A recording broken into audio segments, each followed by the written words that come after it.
Hatton's last win came on one of those boisterous nights we heard from Richard Schaefer in Las Vegas. He beat Paulie Malignaggi on points, and I'm delighted to say Paulie's on the phone now. Evening, Paulie. Hey, good. How's everything going for you guys? Well, we're both good, thank you. What was it like taking on Ricky and his followers?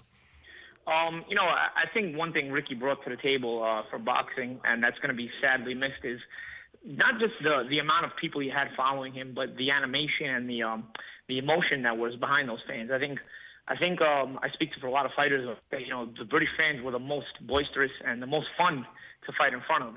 It's one thing to fight in front of a tough crowd that's not cheering for you, but it's another thing to fight in front of a crowd like the Ricky Hatton British fans that were really festive no matter what. So they made it fun regardless of whether you were the opponent for Ricky or whether you were on the card in general. So that's one thing I'm going to fondly remember about Ricky and his career. So you enjoyed it then? I mean, you said it was fun. Yeah. It meant that you enjoyed it.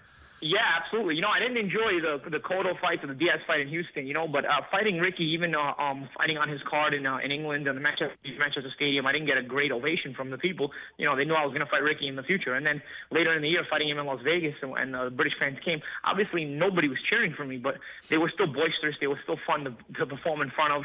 And that's something that I'm going to always be fond of, is that kind of reception, no matter whether positive or negative. It was fun. Like I said, I didn't always have that when I was being cheered against. It wasn't always fun.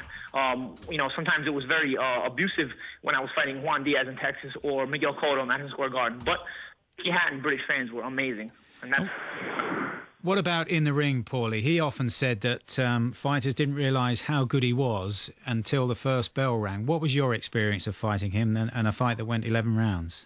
I think by the time I fought Ricky, his best days had been behind him. He brought some changes to the table when we fought each other. And I think as far as the training camp I don't think I prepared adequately for him. But he did come in the ring. I think fighting the best of the later part of his career, I'll say. Although I think his best days were more around 2005, 2006. I think for the latter part of his career, I probably got him on his best night for the latter part of his career. And it was a tough night. I think I could have done things differently, but at the end of the night, I knew I had lost the better man on the night. Thank you very much for joining us, Paulie. Really appreciate it. Paulie Malignaggi there, the man who provided Ricky Hatton with his last victory.